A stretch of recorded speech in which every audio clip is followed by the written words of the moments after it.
Everyone mute their microphones right now so I can begin the meeting in 2 seconds. Ready? We are live. This is the meeting and welcome to the planning board meeting of Monday, June 15th, 2020 at 6:30 p.m. special meeting. Chairwoman Northrop?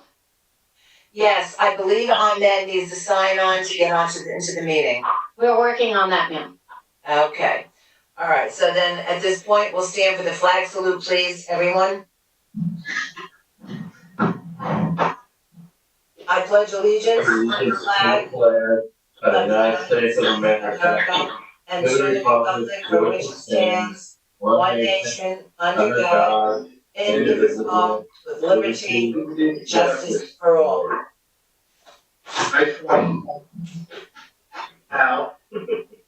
Okay.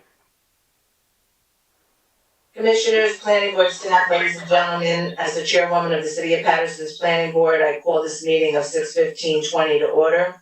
I hereby state that all the provisions of the State of New Jersey Public Law, Meeting Law have been fully and completely met, that the notice of provisions required have been properly posted in the Planning Board office and with the City of Paterson clerk, that the public notice and advertisements have been published in the Herald News on 6/6/20 in accordance with the law, and that the copies of such notice and public advertisements are on file in the Planning Board office, as is also the agenda listing the applications to be taken up by the Planning Board at this meeting. The procedure tonight will be in accordance with the rules and regulations and bylaws as heretofore determined by the Planning Board and its office in the municipal complex in the City of Paterson. Roll call, please. Commissioners, Commissioner Fisher? I saw him. Commissioner Fisher? Yes, I'm here. Thank you. Commissioner Brooks? Here. Brooks? Here. Commissioner Savalos is absent. Commissioner Nieves? Here. Commissioner Santana? Here. Commissioner Issa is absent. Commissioner Abreu? Here. Commissioner Witherspoon? I don't see him logged on, and I was not able to communicate with him, but he may get on in a little while. Okay. Commissioner, Councilman Kalik? He is not on, okay. Commissioner Ahmed? Here. Thank you. So he is on now, and Chairwoman North. Here. Thank you. There are 6 commissioners present. 7. Okay, before we continue any further, which meeting was on and advertised for 6 o'clock? To 6:30. 6 o'clock. No, it's 6:30. Well, Sorry, JCM Investors 12-16 Garrison Street. Okay, Garrison. Okay, that's all I need to know. Okay. All right. Okay, so notice, I will continue with the notice pursuant to the Open Public Meetings Act addressing effective coronavirus measures on the next public meeting, consisting of coronavirus-related restrictions of Executive Order Number 107 given on Saturday, March 21st, 2020 by Governor Philip D. Murphy. The Planning Board of the City of Paterson will not conduct in-person precipitation of the public at all future meetings until further notice. However, public participation will be available by means of communication equipment pursuant to NJSA 10-4-8, commencing on April 15, 2020. Though there may potentially be a practical need for a limited number of administrative, technical, or other city personnel to be present in or near the City Council chambers, 3rd floor, City Hall, 155 Market Street, Paterson, New Jersey, in-person participation of the public is prohibited.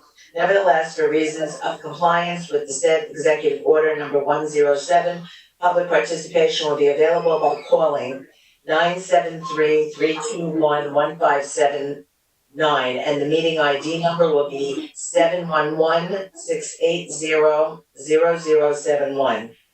Planning Board special meeting on Monday, June 15, 2020 at 6:30 p.m. On the date and that time, The meeting is scheduled to commence. The public may also participate in the meeting by accessing the website of the City of Paterson, www.patersonnj.gov, and following the email link for the meeting, www.patersonnj.gov/planning-board. Okay, so this evening, we will start with, let me just get we all seem to be having some technical issues, as I did this evening. So Garrison Street is the one that's first, correct? Yes. Okey doke. Yes, that's correct, Chairwoman Norton. Okay, let me just get in here, sorry.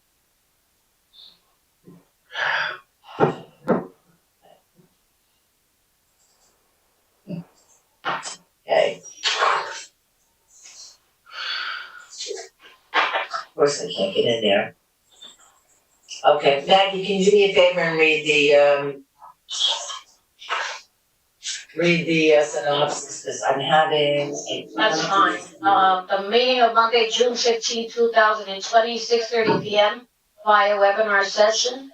Dates as follows. Notice pursuant to the Open Public Meetings Act addressing effect of coronavirus measures. No, I did that, Maggie. I'm sorry, I did that.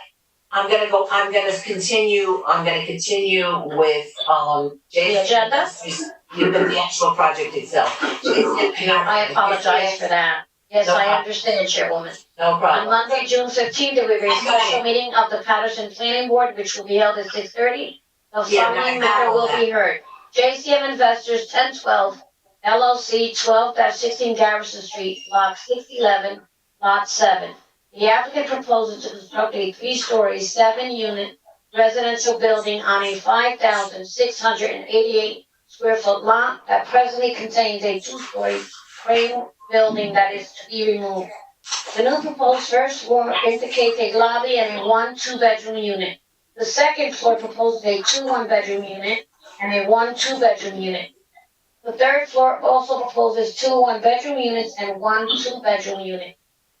Variance is requested for lot area 9,800 square feet is required and 5,688 square feet is proposed. A minimum lot width of 95 feet is required. 1 moment. And 5,688 square feet is proposed. A minimum lot width of 95 feet is required and 65 feet is existing. A minimum front yard setback of 20 feet is required and a setback of 11 feet is proposed. A rear yard setback of 25 feet is required and 10 feet is proposed. A maximum lot coverage of 40% is permitted and lot coverage of 44% is proposed. And parking, 13 off-street parking spaces are required and 9 off-street parking spaces are proposed. This proposal is located within the R3 high medium density residential district. This application requires site plan approval and bulk variances. Okay, thank you very much, Madam Secretary. Okay, Mr. Maricondo?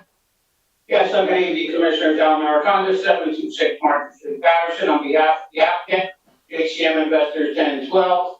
We'll be proceeding with 2 witnesses. We're ready for Mr. Deutsch's report, of course. Okay, all right, thank you. Mr. Deutsch, would you like to give us your review, please? Yes, I shall. Thank you. Property taxes and sewer charges are current. Persons having a 10% or greater ownership interest in JCM Investors 1012 LLC are Matthew Florio, providing an address of 449 East 18th Street, Paterson, New Jersey. Lakeland Surveying has prepared a survey dated December 19th, 2018. Parcel has frontage of 65 feet on Garrison Street, a rear lot line that also measures 65 feet, and northern and southern side lot lines that measure 87.5 feet each. The lot is rectangular in shape and has area of 5,688 square feet. The survey also indicates that there is a 2.5-story frame dwelling located 10 feet from the front property line and a separate masonry garage located 10 feet from the rear property line. According to the Paterson Tax Assessor's Office, this is a 2-family dwelling with 3 kitchens. The kitchen in the basement could possibly be a summer kitchen, but the basement could also be a third unit. The existing dwelling was built about 1940 and is currently vacant and in fair to average condition. The dwelling and basement garage are to be removed.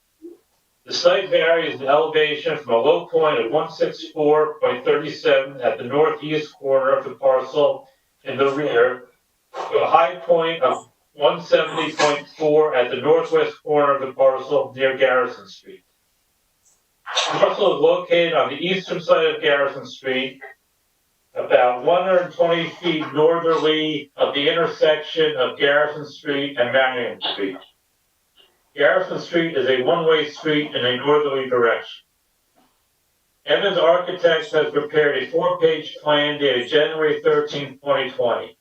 The applicant proposes to construct a rental housing development consisting of 7 units in a 3-story building. As indicated on sheet number S1, the plan contains details of the sanitary sewer connection, the water connection, concrete vertical curb and roadway widening, seepage pit section, the tax map, the zoning ordinance data, site notes, the grading and utility site plan, the existing site plan, and the proposed site plan. The building proposes access from a 24-foot curb cut located on Garrison Street for the 9 off-street proposed parking spaces. There is a proposed building setback of 11 feet and 6 inches from the Garrison Street property line, a 10-foot setback from the rear property line, a 6-foot side yard setback from the southern property line, and a 27-foot side yard setback from the northern property line. According to the plan, the rear open space area contains 1,476 square feet. The 9 proposed off-street parking spaces are to be located on either side of the 24-foot parking aisle along both side property lines. 4 spaces, including a handicap space, are to be located 5 feet from the northern side property line, and 5 spaces are to be located on the southern side property line. The applicant requires a variance for not providing a grassed area of a minimum of 3 feet between side property lines and driveway areas. All of the parking spaces are a minimum of 9 feet in width and 18 feet in depth. Site lighting is to be placed on the building's front and northern side and under the overhang of the first floor parking area. A note on the plan indicates that video security cameras are to be placed and connected to the city police department. As indicated on sheet number S2, soil erosion, site plan, and utility detail are shown. As indicated on the utility grading site plan, the building's second and third floors overhang a portion of the first floor parking area and driveway. The 7 air handlers for the units are located on the southern side of the building, 3 feet from the property line. As this may present a high noise decibel level, the applicant should consider relocating them. Adjacent lots 3, 4, 5, and 6 are owned by Elevator Properties LLC and are commercial. These lots are located directly west and south of the applicant's proposal. As indicated on sheet SK1, interior floor plans are shown. The first floor has a width of 38 feet and a length of 60 feet. The first floor indicates the building entrance on the northern side, a staircase to the upper floor, a package area, and a 2-bedroom unit of 1,001 square feet with 2 full bathrooms, washer and dryer. The second and third floors of the building have a width of 37 feet and 10 inches and a length of 6 feet.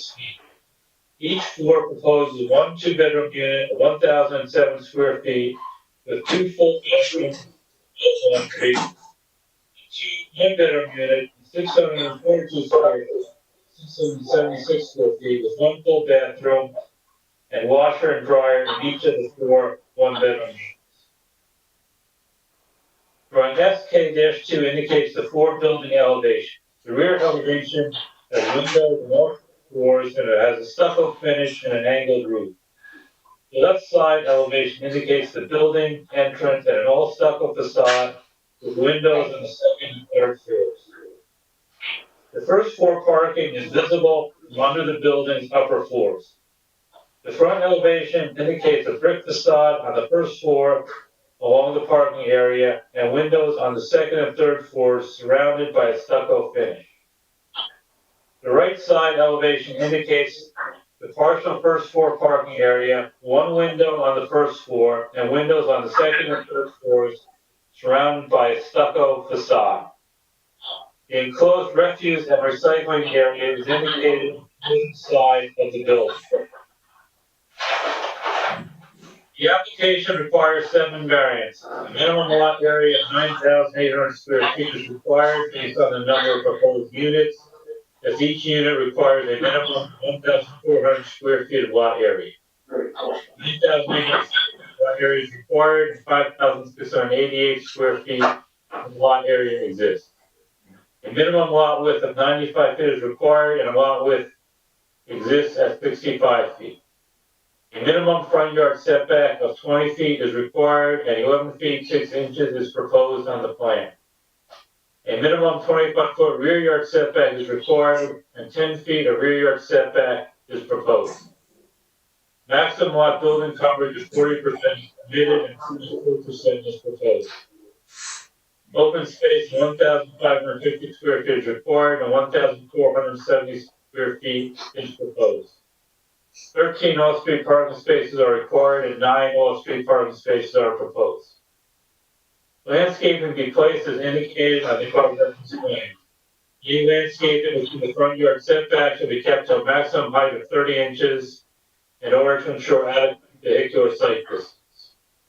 Range calculations and plans have been sent to the city engineer for review and approval. It shall be the responsibility of the applicant and/or the preparer of the plan to obtain a letter from the city engineer indicating the plans have been satisfactorily reviewed prior to the plans being released to the construction official.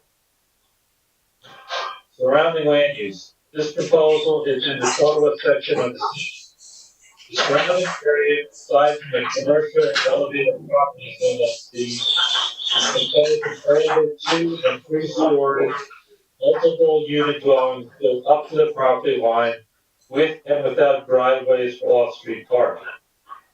In conclusion, the applicant has estimated costs of this proposal at approximately $800,000.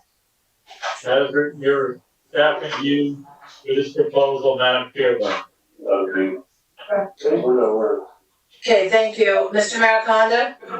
Yes, thank you again. Good evening, Commissioners. We'll be calling Mr. Evans. Excuse me, Mr. Maricondo, before you proceed, please, Chairwoman Northrup, make it known that, Councilman Kalik has attended the meeting and is present. Okay, please note. Thank you. And Kalik is in attendance. Thank you. Okay, we'll be seeking, site plan and variances as submitted, as required by Mr. Deutsch's report. We'll be calling on Mr. Evans and Mr. Williams as architect and planner respectively. This is a site in the R3 high medium zone which permits this type of use. And we believe the design, based upon prior JCM applications and approvals, is similar in terms of its quality and its ability to provide housing and substantial on-site parking. That being said, we'll call Mr. Evans as our first witness. Okay. Please raise your right hand. You swear affirm testimony about to give us the truth, the whole truth, and nothing but the truth? Yes, I do. Say your full name for the record. Matthew Evans, architect. I'll be testifying as an architect this evening, 470 Chamberlain Ave, Paterson, New Jersey. And we accept Mr. Evans as an expert witness. Thank you. Thank you. Thank you very much. Mr. Evans, you had an opportunity to hear Mr. Deutsch this evening, Yes.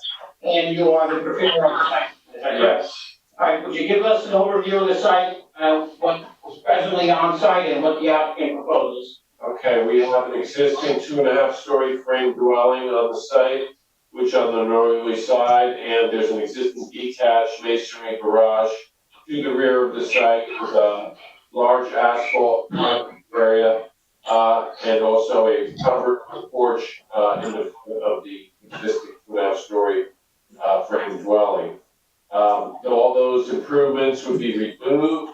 As part of this application, we're proposing a new 7-unit apartment, which would be placed in accordance with, what we show on our site plan. And, we have a total of 9 parking spaces proposed. Some of them under the, second and third floor of the building. And then we have a rear, handicap unit, in the rear of the parking and the first floor. Right. In terms of this, can you explain the various levels and floors of the building? Okay, based on, also Mr. Deutsch's report, we show, I'll go to SK1 on the, architectural plans. And we have the first floor plan, and then we have the second and third floor plans. The first floor plan is 1,000 square foot, 2-bedroom unit with 2 full bathrooms, kitchen, and, mechanical and laundry. All the apartments have laundry facilities, and, as you enter, there's a area for the packages, the mailboxes for the tenants. On the second and third floor, they're, identical. We have, 3 units. We have, 2 units per floor and 1 2-bedroom unit. The 2-bedroom units have 2 bathrooms, and the single bedroom units have 1 bathroom, and they all have their own utilities, mechanicals, and, laundry facilities. So they all meet the minimum requirement for square footage, and, as mentioned before, the, sheet SK2, which we show the elevations. We have, stucco, siding, and, different mix of materials, different roof lines, to give it aesthetically pleasing, character. And, some of the parking would be covered underneath the proposed building. So consistent with similar plans we've submitted in the past, the only difference is basically the lot size. It's a little wider, and it's a little less depth, but, the width gives us the ability to double stack, the parking to give us more parking spaces, 9 spaces in total. And your plan does provide a substantial amount of open space, is that correct? Yeah, so the rear and the side have a green area, extended open space. We have approximately 1,476 square feet of, open green space. And as mentioned there, we do have the screening condensers, to the south of the building. And then we have the refuse shed and recycling, Which are separated? Yes, they're within the, separated within the, enclosure. Right. We have the details, so, We have lighting and security provided on site? yes, Is it the standard type of lighting that we've shown in the past? yes. With regard to the AC units, which Deutsch pointed out, possible concern about decibel levels? Yes, they're all modern, air conditioning units, so they're not gonna be as loud as, the older ones. They're more efficient, running less than, the older ones. But if it's a concern of the board, we have them basically hemmed up, 7 of them on the, south side. We could evenly distribute, 3 and 4, so we'd have 3 on the south and 4 on the north side, which would, distribute that, movement more evenly. As Mr. Hughes indicated, some of our neighbors on lots 3, 4, 5, and 6 are commercial in nature, right? We're not impacting the residential in that way. Right, it's industrial, Right. type of use. Right. You indicated the exterior design is gonna be similar to what we've used in the development zone, actually? Yes, Okay. so we had, other applications, that are similar in nature. They meet all the codes and open space as much as possible, and we meet the minimum, square footage for apartments. That's all I have with Mr. Evans, Madam Chair, at this time. Okay, thank you. This time then I will open up questions to the public. Okay, so if there's anyone in the public that has any questions of this witness based solely on his testimony, I will give you 2 minutes to ask your question. please call in at 1-973-321-1579. And the meeting ID number is 711-680-0071. So we'll give it 2 minutes for call-ins.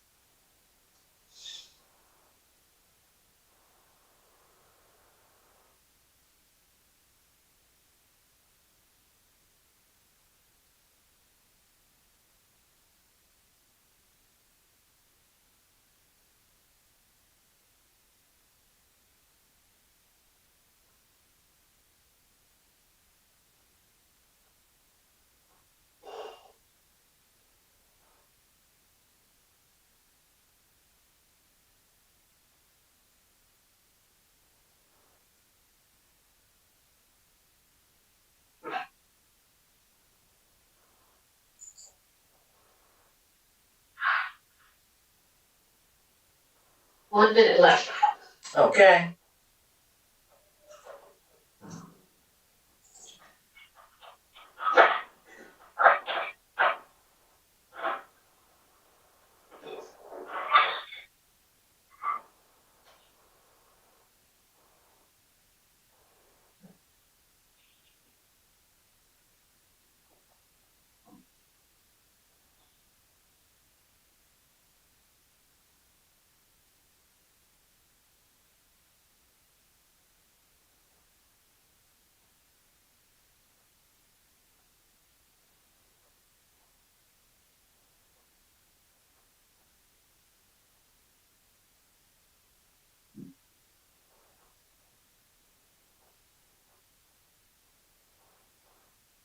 Thank you for your patience. We can proceed. Okay, thank you. Okay, so the commissioners, so any commissioner with a question? Please state your name first so I know who you are, commissioners. Anyone?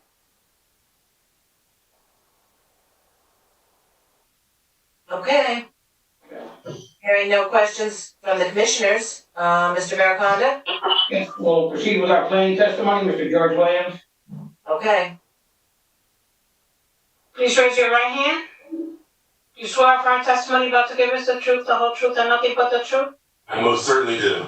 State your full name for the record. Good evening, Commissioners, and welcome back, Madam Chairwoman. My name is George Wendell Williams, Williams with an S. I'm the founding partner of the Nishway Group, a planning consultancy located in Montclair at 105 Grove Street, Suite number 1. We accept Mr. Williams as an expert witness. Thank you. Thank you. Okay, Mr. Williams, good evening. We had an opportunity to hear Mr. Deutsch's report as well as Mr. Evans' testimony this evening, is that correct? That is correct. Okay. You had an opportunity to do a on-site analysis and professional review of the planning elements of this project? Yes, I did. Okay, would you give us the benefit of your planning analysis then? Certainly. Matt Evans covered much of the project description. I'll just repeat something for the record and then get into the analysis. Again, this is property known as 12-16 Garrison Street and listed in your municipal tax records as block 611, lot number 7. As Mr. Deutsch mentioned in his report, the site is approximately 5,688 square feet, and it is occupied by 2 structures, and I'll show you those momentarily.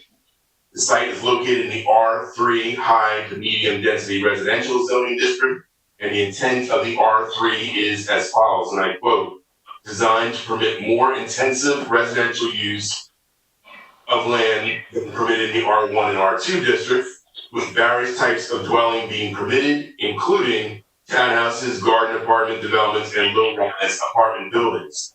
Population is maintained in the medium range, while building height is kept low enough to be generally compatible with the 1 and 2 family residential development. Infill development consisting of permitted residential and non-residential uses, and that preserved character, density, and scale of the existing neighborhood is encouraged.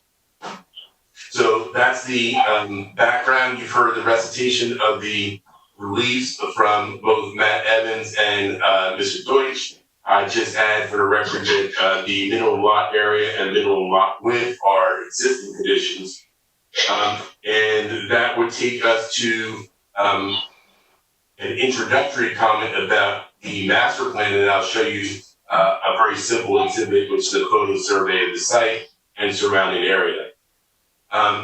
Like many of the other JCM investor applications that come before this board and the zoning board, they comport with the master plan and in fact advance the intent, goals, and purposes of the master plan. In this case, in the context of the 2014 master plan, there are several goals that are advanced if you were to approve our application. First is housing goal number 1, to provide for a variety of housing types that will attract and retain a mix of residences from various socioeconomic backgrounds. As this board knows from reviewing several JCM applications, that is, in fact, the intent and purpose of their development approach is to provide a variety of quality housing throughout the city of Paterson. Housing objective 1A, address project future population growth without impairing the character of existing neighborhoods. Again, if you were to grant this application, that objective would be advanced by providing a type of housing typology that speaks to the population development in this area. Housing goal number 1B, equal demand for multifamily housing. Again, this would advance that goal. There are several other goals and objectives. I won't belabor this board with them. You know them well. They all go to the intent of providing quality housing, mix of housing, and to address problems with vacant and abandoned properties, which perhaps is a good segue into the exhibit. Before I do that, just very quickly, based on my analysis of the zoning code and your master plan, the site plan application, and visiting the site, there are sufficient proofs in support of our request to release that. So I have one exhibit, Madam Chairwoman and Councilor. It is a PowerPoint type presentation that includes a number of pictures of the site and surrounding area. All of those pictures were taken by I and my staff, and then one or two images. Mr. Williams, Mr. Williams. Yes, sir. Okay, if I may, let's enter your actual report as A1, and we'll enter what you're referring to now as the PowerPoint presentation as A2, unless you're saying they're one and the same. They are one and the same. Okay, so then we'll just label it as A1. Okay. Thank you. You can proceed. You can proceed. I'm trying, Madam Chair. I included some personal stuff. This time I was trying to use the pagination. Here I go. I can't down it. Okay. All right. Baby steps, Madam Chair. So the first exhibit page is an aerial photograph of the site and surrounding area. Just to give you a sense of our property, it's highlighted by the bold yellow lines or boundaries. And you can tell by looking at the lots in the surrounding area, ours is either average or a little bit smaller than the other lots in this immediate vicinity. The numbers in the bubbles, 1, 2, 3, 4, and 5 correspond to some of the pictures in the upcoming exhibits. So I'll point that out as we go.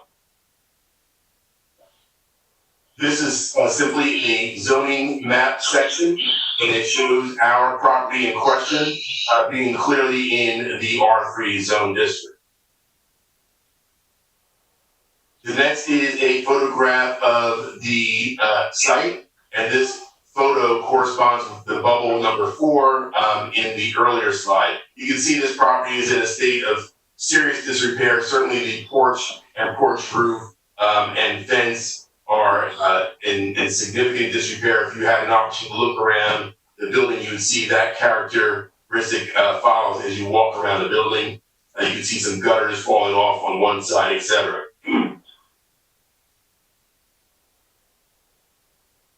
Photo number 5 is the other structure on the site. You can see clearly dilapidated, unsightly, and not lending anything positive to the neighborhood character or aesthetic.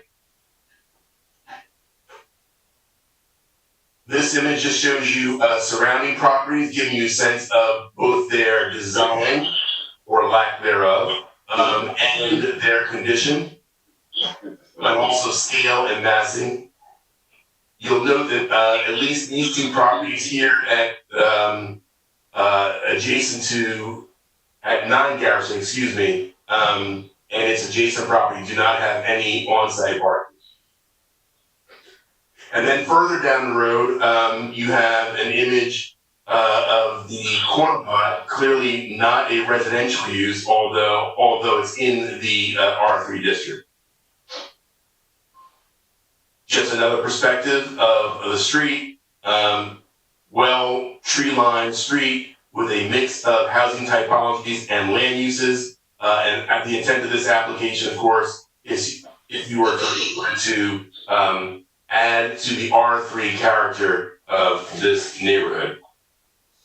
So with that, Madam Chair, if I may, I'll just go into the variances. Thank you.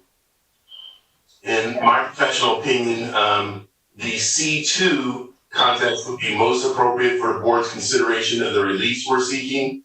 As this board knows, the C1 is the traditional C variance, which is a hardship variance, requiring a showing that there is unique size, shape, topography, etc., or the buildings lawfully existing thereon prohibit meeting the exact application of your code, or the C2, which is a flexible C and allows the board to consider if the benefits outweigh the detriments, or if what we propose is a better zoning alternative than a strict application of your code. There's a court case that's you'll hear me refer to often with some of the JCM applications because of the JCM applicants' efforts to make the most out of the lots that are available to them in Paterson to provide quality housing and advance the master plan. And that's the Pullen case, Pullen v. South Plainfield. And that court case suggests to boards that you may consider the overall benefits of the entire application as opposed to just the individual deviation. So if on the whole, which comports to the C2 variance structure, if you find that overall, despite the deviations of these individual bulk and area standards, the overall development package is a better one than what exists and advances the master plan, then you may comfortably grant the release under the C2. And so in that context, I'm going to group all of the C2 release as one under C2, and then I'll go back to parking individually for a moment. As this board knows, the C requires that the release be grounded in the purposes of zoning, and those purposes are provided under the municipal land use law. And I'll cite the sections that I believe would be advanced, that there is no negative impact and or that the benefits of granting these release outweigh any potential detriments. And last but not least, there's no impairment to your zone plan. I think I addressed the latter in my introductory comments. So in terms of the purposes of zoning, in my professional opinion, if you were to grant our release as recited by both Mr. Evans and Mr. Deutsch, the application would advance the following purposes of zoning. The first is subsection J, to prevent urban sprawl and degradation of the environment through improper use of land. This is a project that focuses on a compact residential development design standard and approach for an urban neighborhood, which is appropriate. And of course, smart growth suggests that we should leverage the existing infrastructure, particularly in urban areas, as opposed to encouraging sprawl. So by allowing us to deviate slightly from the Vulcan area standards and use the site in what I think is a appropriate format would advance subsection J of the purposes of zoning. Subsection I is to promote a desirable visual environment through creative development techniques and good civic design. You've heard me say this before, typically the focus is on the aesthetic. And while Matt Evans did present the aesthetic focus of his design, I would argue that the good civic design is an equally important aspect of subsection I. In this application, the design team to Matt Evans' office were very careful to design the site in a way that accommodated what we consider an appropriate number of parking spaces to meet the actual demand of parking for the site, while also providing open space and landscaping on what is perhaps a bit of a challenging site. Subsection E, to promote the establishment of appropriate population densities and concentrations that will contribute to the well-being of persons, neighborhoods, communities, and regions, and preservation of the environment. I added this one because, in point of fact, it comports with your master plans, goals, and objectives. And so, for all those reasons, I think the purposes of zoning would be advanced if you were to grant our release. In terms of substantial detriment, in my professional opinion, based on my visit to the site, review of the application and site plans, hearing Matt's testimony, working with Matt, there certainly would be no detriment to the public good. When it comes to parking, you'll hear me say in a moment that we actually provide an adequate amount of parking on site to satisfy the real demand for parking from this development, so there will be no spillage and overflow of parking onto the city streets. In terms of all the other reliefs, there'll certainly be no detriment. Open space, we require a deviation, but still provide an appropriate amount of open space on the site, as testified to by Matt Evans.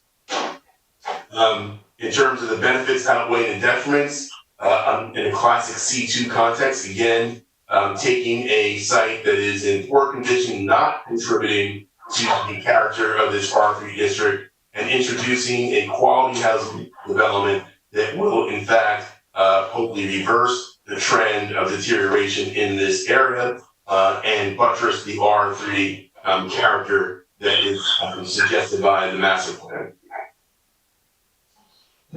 There's no impairment at all to the master plan or your land use plan, in fact, and that's why I began with the comments about your master plan in my introductory comments. I would just add one more, in fact, I would argue to the board that if you were to grant our release, we would actually advance your master plan goals and objectives. There's one other section of the master plan that fits neatly with the parking variance, and I did not mention that in my introductory section, but it comes from master plan goal number 19, page 6-45. The land ordinance should be amended. Requirements are intended to ensure that adequate provisions for vehicular storage are provided for any development, and that the streets or neighboring properties are not burdened with the storage of vehicles for one property or use. And that's why I mentioned earlier that in my professional opinion and based on the experience JCM has in this area with development and parking, there certainly would be an adequate supply on our site and no overflow of your streets.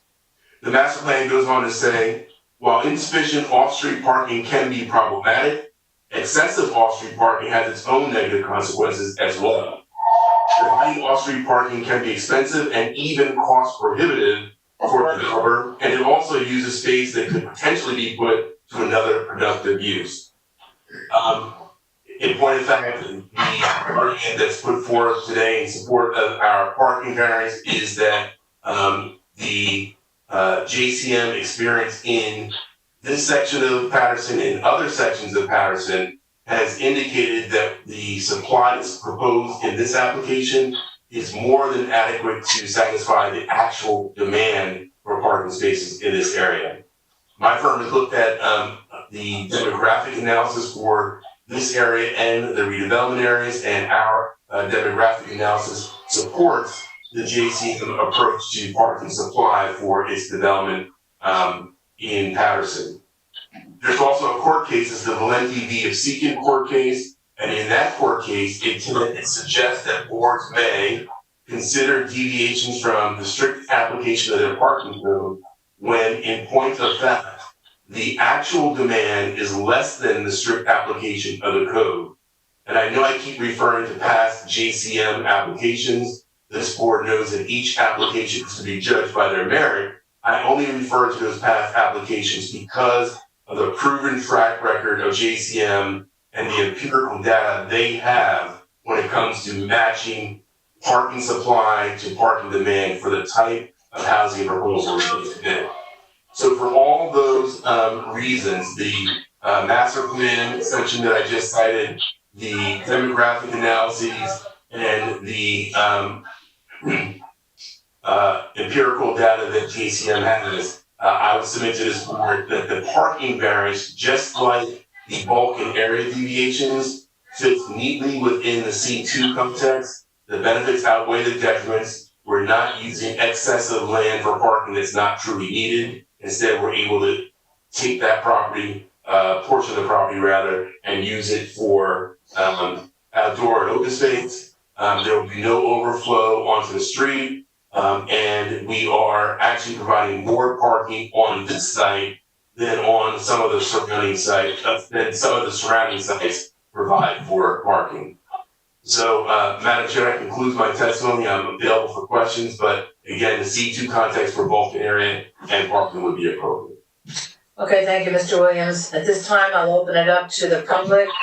The public may call in. We'll give it 2 minutes for them to call in. And if you have a question, I'll give you 2 minutes to ask your question.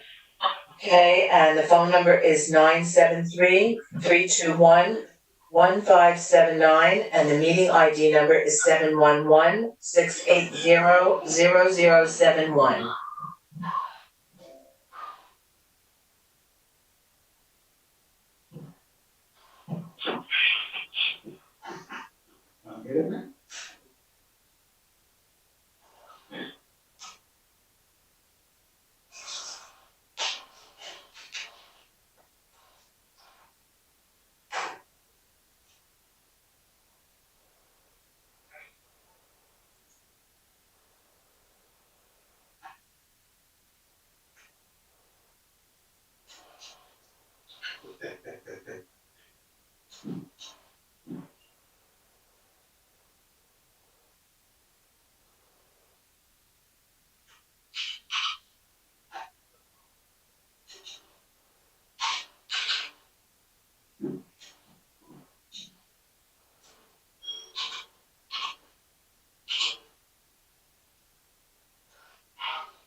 One more minute, please. Okay, thank you.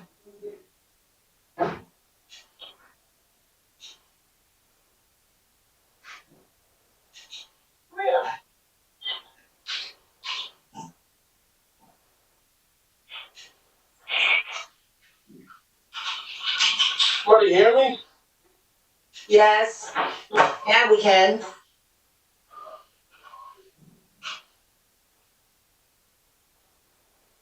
Yeah, 20 seconds, please. Thank you.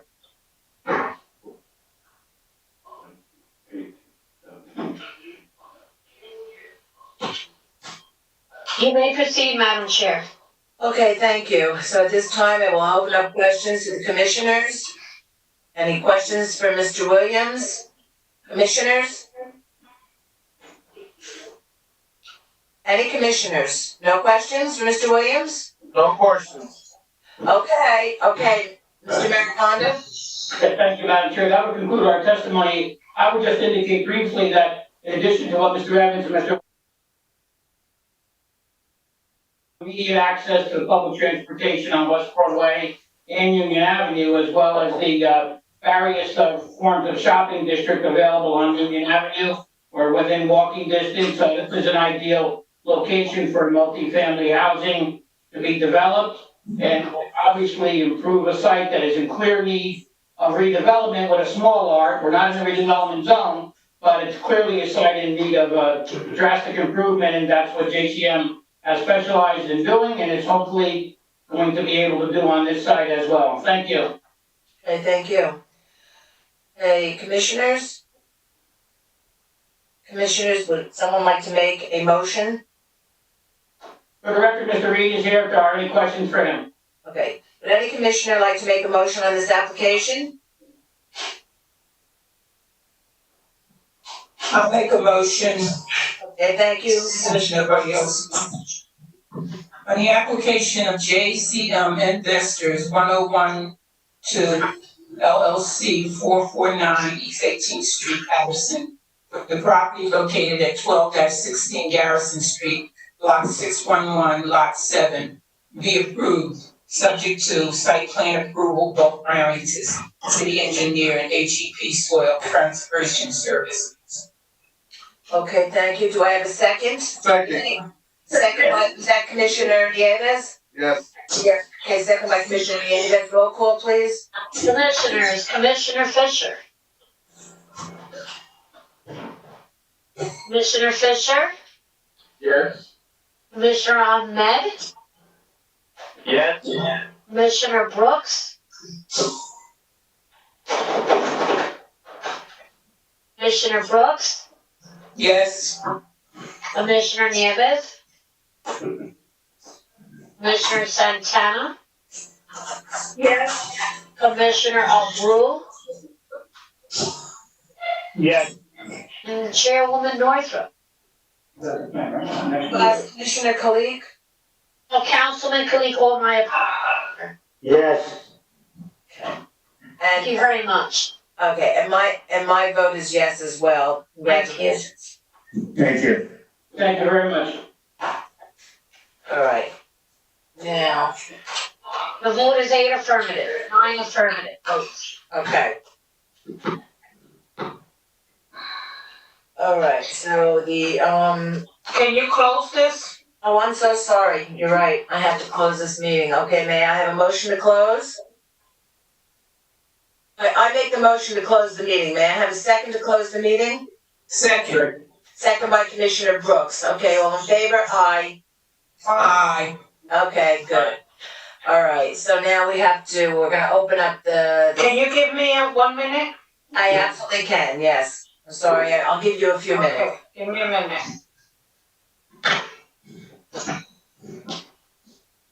Post the picture. Yeah, post up.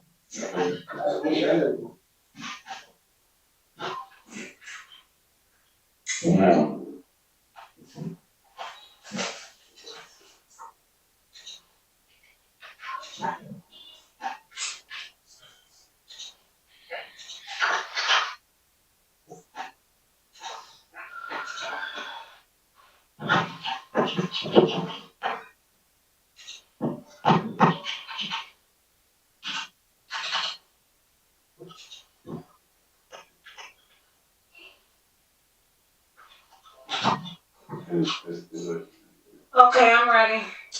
Okay, will everyone please rise for the flag salute? I pledge allegiance to the flag of the United States of America and to the republic for which it stands, one nation, Nation under God, God, indivisible, with liberty and justice for all. Thank you. Okay. The meeting on Monday, June 15, 2020 at 7 p.m.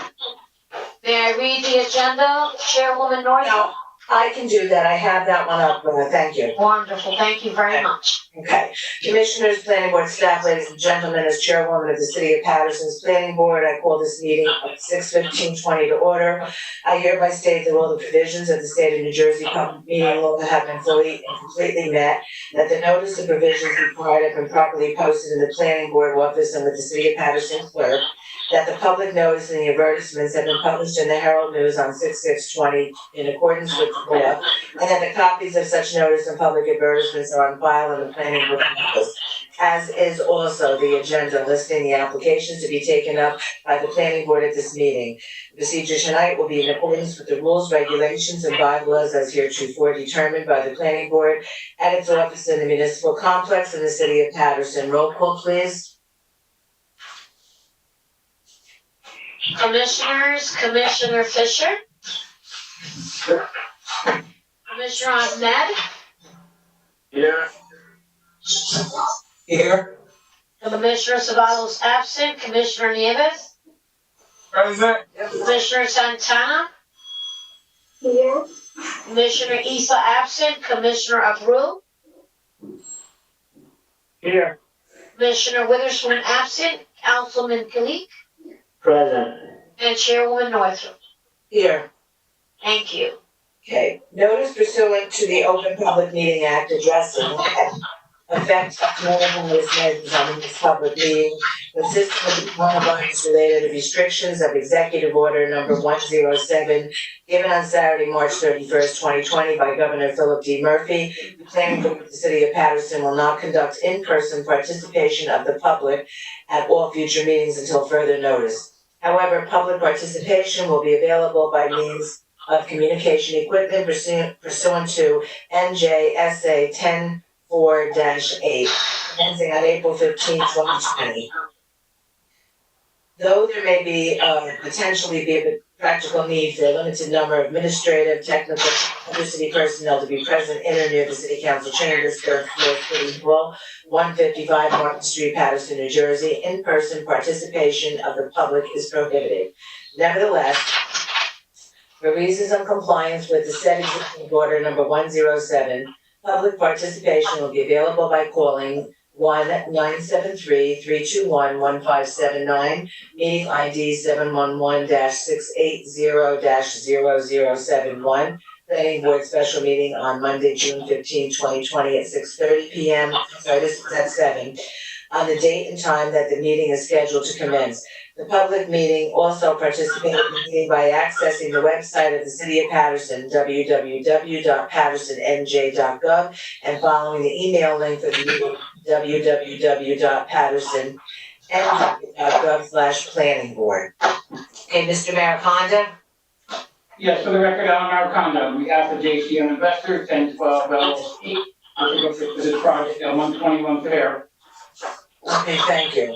Okay, so, JCM Investors, 1012 LLC, 449 East 18th Street. The property is located at 129 Fair Street and -148-150 Straight Street and 152-154 Street, 3615, lot 7, 8, and 9. The parcels are currently paved. The applicant proposes to construct a 4-story residential building with parking on the ground level and 3 floors of residential units above. Each residential unit will contain 7 one-bedroom apartments and 1 two-bedroom apartment. A total of 24 residential units are proposed. The parcel has an area of 7,707 square feet. This proposal is within the RA-2 zone of the 4th Ward Redevelopment Plan, located on the northwest corner of Fair Street and Straight Street. Variances are requested for front yard setback as a minimum of 3 feet is required for both Fair Street and Straight Street, and 0 feet is proposed. Side yard setback as a minimum of 5 feet is required and 0 feet is proposed. Rear yard setback as a minimum of 20 feet is required and 0 feet is proposed.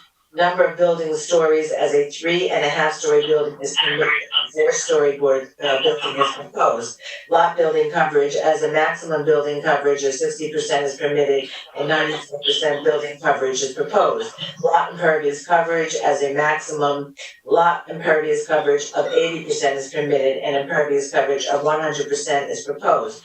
Open space is 7,200 square feet of open space is required and 0 is proposed, and parking as 26 parking spaces are required and 17 parking spaces are provided. It requires site plan approval and bulk variance. Okay, Mr. Deutsch, would you give us your review, please? Yes, Chairwoman. Property taxes are current. There are no sewer charges on land on which there are no structures. Persons having a 10% or greater ownership interest in JCM Investors 1012 LLC is Matthew Florio, providing an address of 449 East 18th Street, Paterson, New Jersey. As indicated on the property survey prepared by Lakeland Surveying and dated December 23rd, 2019, the combined lots have frontage of 75.3 feet on Fair Street, additional frontage 100.06 feet on Straight Street, an eastern side lot line that measures 100 feet, and a northern lot line that measures 78.84 feet. The combined parcels have area of 7,707 square feet for 0.18 acres. The parcel is occupied by a paved parking lot containing 19 striped parking spaces and no structures upon it.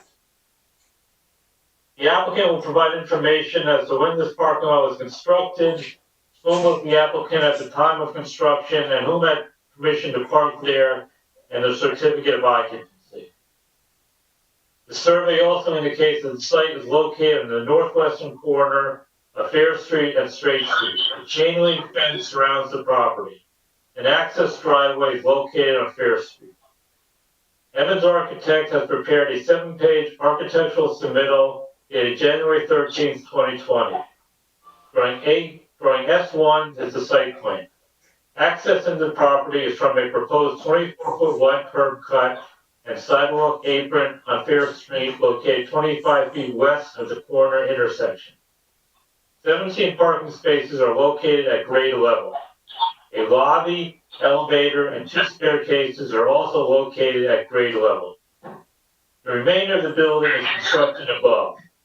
The drawing also indicates the existing site plan, the proposed site plan, the utility site plan, parking plan, the exterior area light detail, the tax map, site notes, and zoning ordinance data.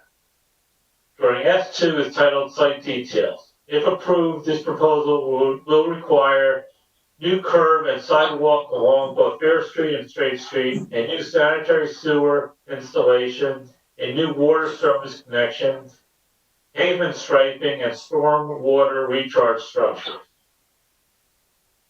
Sheet number SC-1 is the soil erosion plan with details. Indicated on the plan are notes, silt fence detail, anti-tracking device detail, and a reserved parking sign detail for the handicap parking space. To the west of this proposal on Fair Street, there exists a recently constructed 2-family dwelling approximately 1 foot from the shared property line. On the southwest corner of Fair Street and Straight Street, the applicant is constructing a building that is also 4 stories, parking on the ground floor, and residential units on the upper floor. The building under construction was conditionally approved by the planning board in February of 2018. Each residential floor will contain 5 one-bedroom apartments and 3 two-bedroom apartments. Sheet number S1 indicates the ground floor plan. The proposed building will be placed along all or partially along all 4 property lines. The ground floor plan indicates the 17 proposed parking spaces, including 1 handicap space, stairwells at the southwest and northeast corner of the building, an elevator within the lobby area, a package room, a bicycle storage area in the parking lot, gas meters, electric meters, and smoking locations, storage rooms, and a refuse and recyclable room. Each parking space is a standard 9 feet in width and 18 feet length. The driveway aisle is 24 feet in width. Sheet number SK2 indicates the proposed 2nd through 4th floor plans, which provide for 7 one-bedroom units and 1 two-bedroom unit on each floor. The one-bedroom units contain 655 square feet, 706 square feet, 3 at 719 square feet, and 724 square feet, and lastly 742 square feet. The two-bedroom unit contains 919 square feet. All units contain washer and dryer. A refuse and recycling room and a utility room is indicated on each floor. The building will have a total of 24 units, which includes 21 one-bedroom units and 3 two-bedroom units. Drawing SK3 are the building elevations. The proposed front elevation is the view from Fair Street. The building has a length of approximately 75 feet along the Fair Street frontage. There is a garage entry for vehicles. The applicant shall describe how this access point will operate at the time of the public hearing. Besides the garage access door, the lobby entrance is also on Fair Street. On the left side of the building, there is a door leading to an access stairwell. 2 trees are proposed in front of the building. In addition to a single, double, and triple hung windows on each of the 3 upper floors, the building is to be constructed of a 2-color decorative stucco finish. The proposed right side elevation, which is building view from Straight Street, indicates 4 trees are to be planted, and there is 1 access door which leads from the interior parking area on the 1st floor. Single, double, and triple hung windows are indicated on the upper floors of the building. Drawing SK 4 indicates that the proposed rear elevation has a decorative brick finish on the ground level and on the 3/4 of the stairwell area. The remainder of the rear exterior indicates no windows are to be placed and that the 2-floor fiber cement finish is to continue on the remainder of the building. The building's proposed left side elevation is viewed from the adjacent 2-unit dwelling property to the right. Single and double hung windows are visible on the building's 3 upper floors. The building indicates a top height of 44 feet, 6 inches along all 4 elevations. The intent of the RA-2 residential district, the 4th Ward redevelopment plan, is to permit a more intensive residential use of land with various types of dwellings. The applicant requests variances for the following conditions for this proposed 24-unit structure. Front yard setback. A minimum of 3 feet is required from both the Fair Street and Straight Street property lines, and the building is placed on the front property line. A minimum side yard setback of 5 feet is required, and the building is constructed on the side yard property line. A minimum rear yard setback of 20 feet is required, and 0 feet is proposed. A 3.5-story building is permitted, and the applicant proposes a 4-story building. A maximum building coverage of 60% is permitted, and a building coverage of 94% is proposed. Maximum impervious lot coverage of 80% is permitted, and lot impervious coverage of 100% is proposed. 1 parking space is required for each of the 21 one-bedroom units, and 1.5 parking spaces for each of the 3 two-bedroom units is required. 26 off-street parking spaces are required, and 17 off-street parking spaces are indicated on the ground building level. The applicant is providing 0 building amenity space either in the interior or exterior of the building, and is requesting a variance for 7,200 square feet of tenant amenity space required. As this is a redevelopment area, the planning board must determine whether the granting of the requested variances by the number of dwelling units proposed by the applicant is appropriate for the lot and the immediate surrounding area. In recent years, the 4th Ward has seen an increase in development. In addition to the applicant of this proposal, the City of Paterson Housing Authority has built new modern senior citizen housing known as Freedom Village 1 and Freedom Village 2 near this proposal on State Street between Harrison Street and Governor Street. The Housing Authority has also received approval for veterans housing on Fulton Street. In addition to the applicant for this proposal, Habitat for Humanity has and is also constructing residential housing in the 4th Ward. Another goal of the redevelopment plan is to regain population, which can happen with new housing and rehabilitated housing. New and rehab housing in the 4th Ward redevelopment area will lead to a stronger neighborhood presence, a community that will form a foundation of stability. The safer that the neighborhood becomes, the more likely people not only rent there, but they also buy homes. Residential apartment construction is permitted within the redevelopment area. A mixture of different types of residential units is encouraged. Apartment-type buildings have existed in the 4th Ward for many years. The planning board should decide whether the land area of this parcel is suitable for the number and type of apartment units proposed, and whether the off-street parking is satisfactory. Range calculations are required. It shall be the responsibility of the applicant or the preparer of the plan to obtain a letter from the city engineer indicating that the plans have been satisfactorily reviewed prior to the plans being released to the construction official. Surrounding land uses. This proposal is in the Ridley Park section of the city within the 4th Ward redevelopment plan. The area is zoned residential with neighborhood commercial areas located at some corner intersections. Broadway is 1 block south of this proposal. Broadway and Straight Street are 2 of the most heavily traveled roadways within the city. In conclusion, the applicant estimates the cost of this proposal at approximately $2,500,000 $500,000. The applicant should incorporate the design elements contained within the fourth ward development plan on the site and within the building. That is your staff review for this proposal, Madam Chairwoman. Thank you, Mr. Deutsch, and I just want to say, I want to remind everyone to please close their mics. Shut them off if you're not speaking at this time, because we are on TV at this time, and I would like everyone to close their mic unless you have something to ask or something to say. All right, thank you. Mr. Maricondo? Yes, thank you, Madam Chair, again. Thank you, Commissioners, for hearing us on a special meeting basis. We will be presenting Mr. Evans and Mr. Williams as architect and planner respectively this evening. With respect to Mr. Deutsch's report, I will just enter my opening comment with regard to the existing conditions on the site.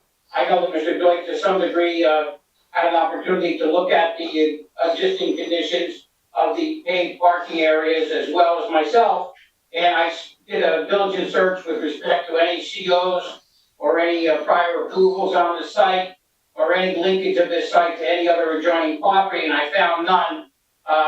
There was nothing on record in the building department of any certificate of occupancy with regard to the usage of the parking area of this site. So my clients purchased this property just late 2019, and this is the existing conditions that they found this property in with regard to the paved area. So we're moving forward with the hope and expectation of developing this site, because this site is not allocated in any respect with regard to any other adjoining or adjacent or nearby property at this time. With respect to the overall project, this is a similar project to, as Mr. Deutsch alluded to, the applicant is developing nearby and has approvals for, and is obviously in really a part of a continuing pattern of taking on the fourth ward redevelopment plan and addressing it with specific quality multi-family housing. And as you can see, again, we have about 2/3 of the parking requirement met. And I know my experts will be talking about the sufficiency of that parking as well. That being said, we'll call Mr. Evans. Please raise your right hand. Do you swear affirm testimony about to give us the truth, the whole truth, and nothing but the truth? Yes, I do. Say your full name for the record. And Matthew Evans, be testifying as an architect this evening, 470 Chamberlain Ave, Paterson, New Jersey. And we accept Mr. Evans as an expert witness. Thank you. Thank you, Mr. Evans. You've had an opportunity to hear Mr. Deutsch's report tonight. Yes. And your site plan is based on your own preparation. Yes. Could you give us an overview of the site and what we plan to do? Okay, what we're proposing is to convert the existing 100% impervious parking lot into a new 24 apartment dwelling with ground floor parking and utilities. The access would be off of Fair Street, so the county road, which is Straight Street, would not be negatively impacted, and all circulation would commence through the Fair Street entrances. The application is similar to one which was approved by the planning board previously for 144 Fair Street, same density and unit count, bulk density, and that presently is occupied and now is completed from that previous application. So that's 100% developed. This would be similar in nature to that, with a little bit different aesthetic design. We posted up on the for you. We have a rendering which shows the elevation below Straight Street. Can you see that? Which we've Hey, Mr. Evans, before you continue, I don't know if there's a dog barking, somebody's mic is on, but please contain yourself. Whatever it is, it's interruption. Yeah, Madam Secretary, I just asked that everyone turn off their mic, because I also heard the dog barking. So just everyone turn off their mic, please. Again, I'm gonna remind everyone unless you have something to say. All right, thank you. Continue, please, Mr. Evans. Okay, so as mentioned, we have posted a rendering showing the Straight Street elevation, which shows basically a photorealistic rendering of the building. We have a mix of materials, we have stone, we have large, floor-to-ceiling glass windows for the apartments, and, different mix of, stone, type materials, with different coloration of the, facades. Going through the plans, as mentioned before, we have this sheet S1 shows the site plans, showing the existing, parking lot, showing the, proposed site plan, and a utility site plan and parking plan, showing the utilities, drainage, and other, improvements that we're proposing. We show the, tax map showing the site, on the surrounding area. We have zoning data. And then we have sheet S2, which is basically standard detail. Sheet S1 is the soil erosion plan. And then we have sheet SK1 is the ground floor plan, which Joyce illustrated the layout previously. We have a lobby entrance, elevator, stair, and all the predominant circulation would be entered on Fair Street as mentioned before. We have 17 parking spaces. We have refuse, recycle, utility rooms, sprinkler, and a rear stair which egresses out onto Straight Street. Sheet SK1, we show the floor plans, predominantly one-bedroom apartments. Those apartments are similar from the second through fourth floors. We have the one-bedroom apartments, and then we have a single two-bedroom in the front of, which would be on the Fair Street side of the floor plan. If you want me to, I could post the plan. We're gonna actually post the site plan as well now. Okay, thank you. So we have the plans spelled out here. I'll go to the floor plan privately. Right. So there's the floor plan as I discussed.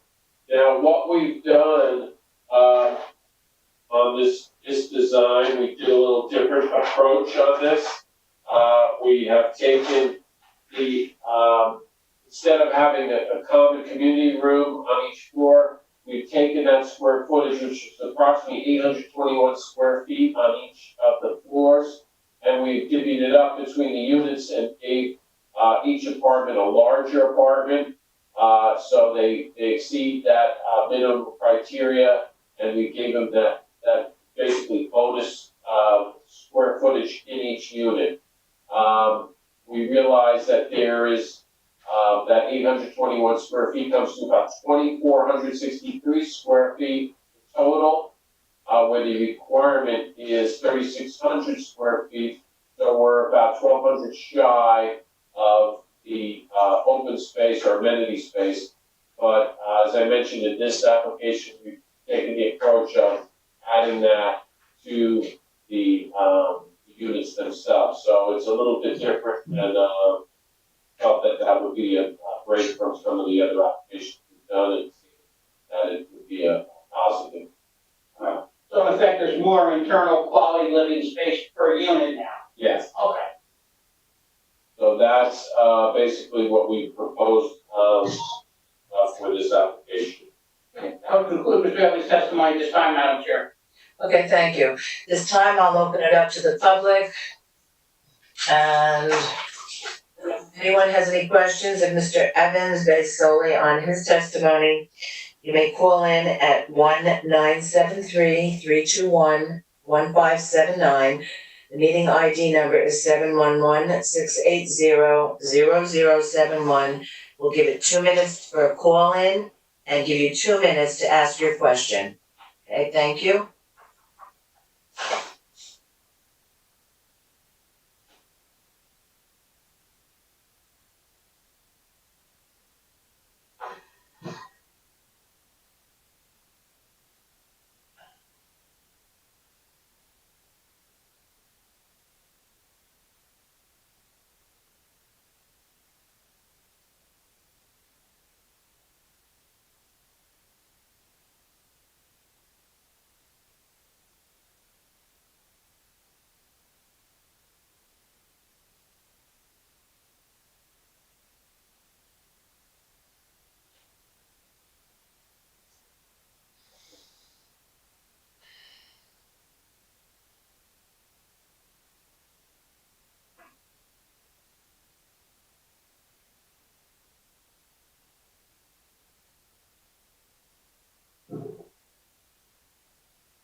One more minute.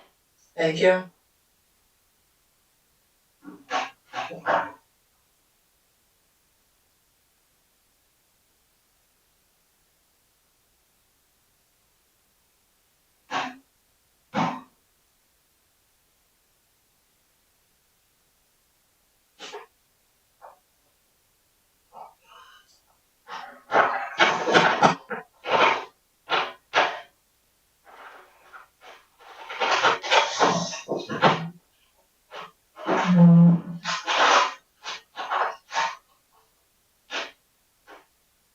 Fifteen seconds and we can begin.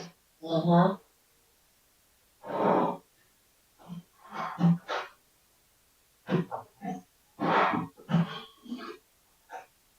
Thank you, Chairwoman Northrop. You can proceed. Okay, thank you.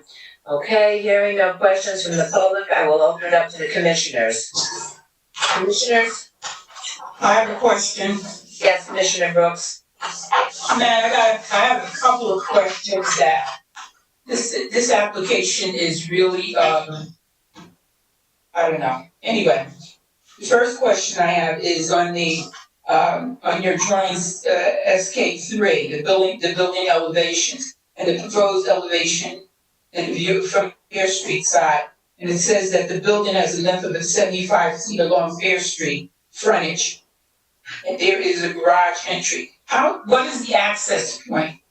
How will that operate? Well, as I didn't mention it, but on the sheet, on our sheet S1, the garage vehicle access is gonna be, provided in designated tenant remote, access. So the tenants, it's basically for the tenants, they'll have their own access, to remote, to get access to their garage space. Similar, I don't know if you've seen finished product, 144 Fair Street, they have a similar operation with the door. So you mean it's gonna be like a card key or something where they can get in that way? Yeah, or a button that they grab. Alright, now, my really big concern is this open space that you're not giving the tenants, and the fact that you're taking away from, you're adding to the apartment to make it larger. So you're taking away some space that you could actually do a community room. You're getting 24 apartments here, where you're gonna have 24 families, and you're not gonna even give them a community room. As it is, you have the rear yard, you have no rear yard space, you have no side yard space. You're not giving the people any space to do anything with. I mean, I don't understand. You're having a zero building enemy, and then you're gonna take this, the space that you do have, that you could make a community room at least on 1 or 2 floors, and put it into the apartment to make it larger? I don't understand that. The only reason you'd make an apartment larger is so that you could charge more money. That's the only reason. So what I'm thinking is that you should be taking that extra 821, whatever the square footage was you said, and making a community room. I don't even care if you have to cut down on the number of units, but this is just not right. The people don't have anywhere to go. They can't go outside, they can't go inside. Come on. Commissioner, we're certainly willing to consider that possibility at this time. Mr. Evans, you can explain what we could accomplish in the room. Again, we were trying to create some units that had more interior space, but we understand your point as well.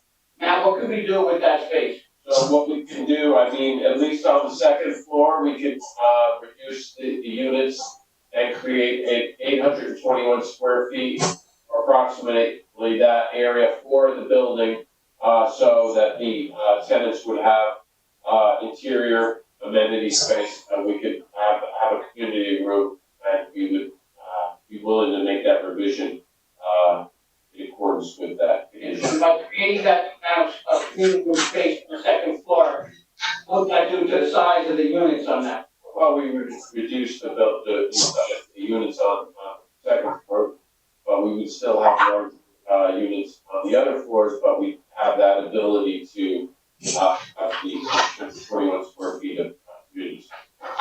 16 units to the second floor would still have sufficient square footage to meet the requirement, the minimum? Yeah. Yeah, that's what we did. I mean, that's why I proposed it, but we can fix it up.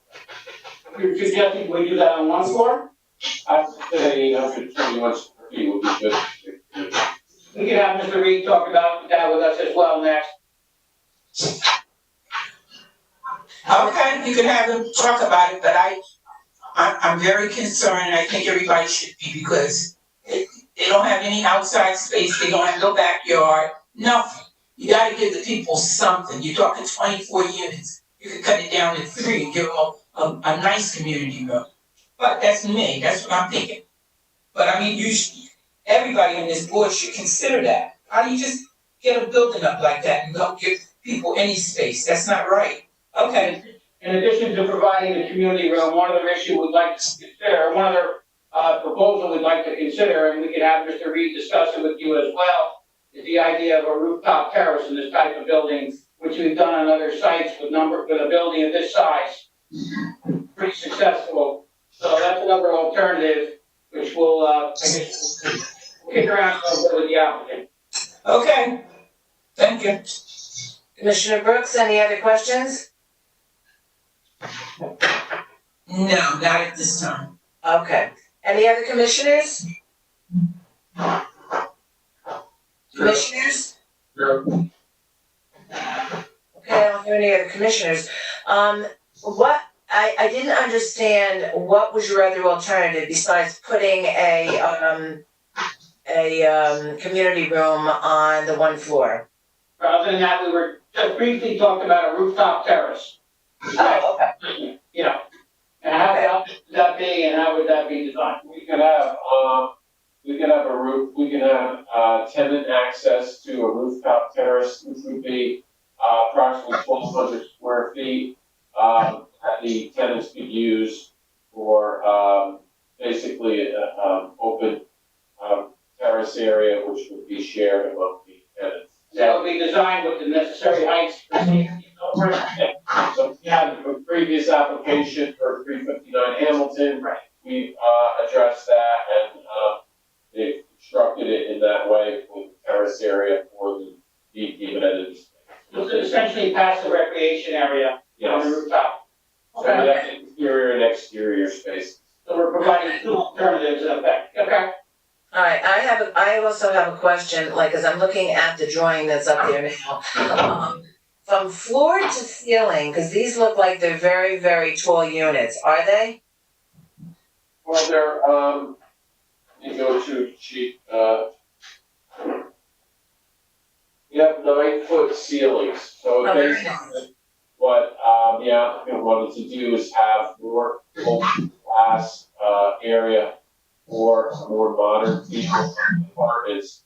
So it's basically, large, glass area. Yeah. Okay, looks very nice. Okay, all right, good enough. And no other commissioners have any questions? Okay, hearing none. Mr. Marijuana? Yes, I'd like to call Mr. Reed at this time. Yes. Madam Chair? Can you hear me? Yes. Can Michael Deutsch mute his mic, because I hear a lot of background noise. Well, that's paperwork here. Hold on. All right, Can you hear me? so are we calling Mr. Reed? Yes. Okay, yes, go ahead, speak up, please. Mr. Reed? Be sworn in? Yes, Melinda? Please raise your right hand. Do you swear or affirm testimony about to give us the truth, the whole truth, and nothing but the truth? Yes, I do. Say your full name for the record. Andy Reed, REID, Director of Development for JCM Investors. Thank you, Mr. Reed. Obviously, you've had an opportunity this evening to hear Mr. Deutsch's report, my comments, and Mr. Evans' testimony. Is that right? Yes. Okay. Pursuant to that testimony, we'd like to get your thoughts on possible revisions of this application vis-a-vis community room space, possible rooftop terrace, and I know the chair pointed out the very high-quality look of these units in terms of the high ceilings. I know your intention with the bigger units was to provide more interior quality space for each unit. But clearly there's concern or question with regard to the ability to provide some community room, recreational space and possible rooftop. Could you give us your thoughts about those possibilities? Yeah, sure, no problem. First of all, with my experience with dealing with this area all the time and dealing with these buildings and the rentals as Director of Development for JC Investors as well as for some projects of my own. The reason for the larger units is not to try to get a larger rental for the unit. It's for a better circulation for the tenants. The tenants appreciate a larger size unit. We rent the units for the same amount, whether it's 100 square foot larger or smaller, we rent it for the same amount. So we don't do it for the purpose of seeing we can get more money for the rent. I take Commissioner Brooks'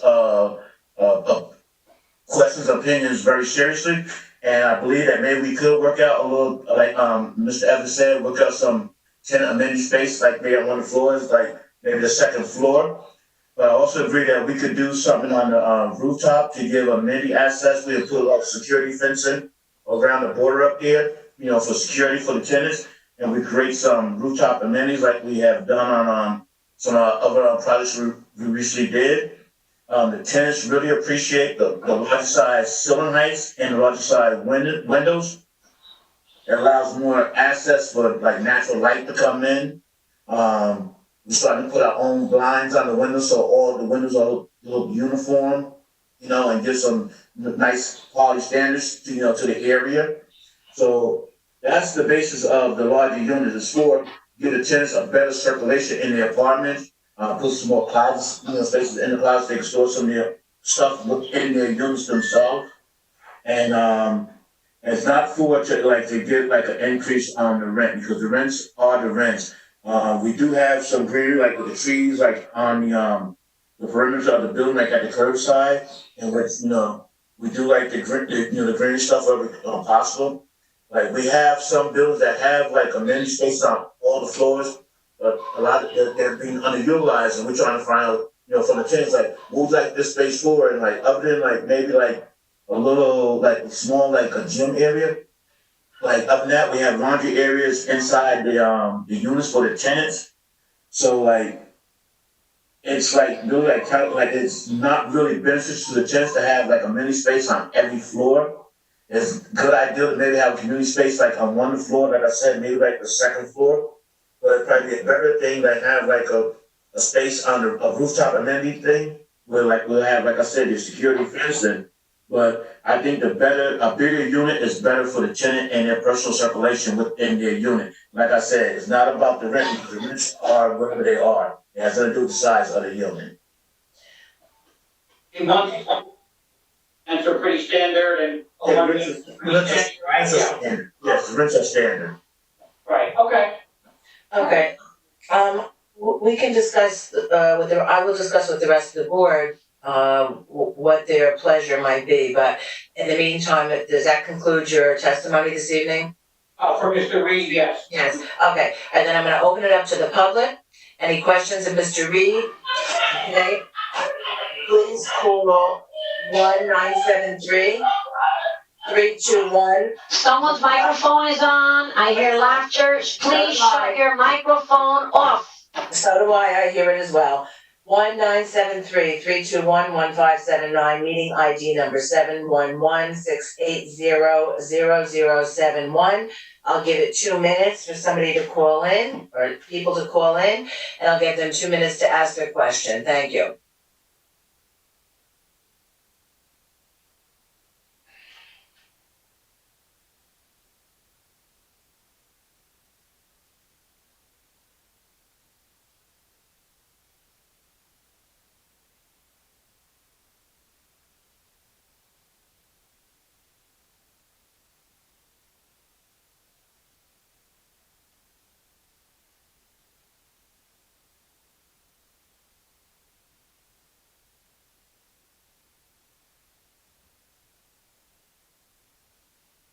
One more minute, commissioners. Thank you. We're having a little glitch with the incoming calls. Give me an additional 30 seconds. Thank you. No problem.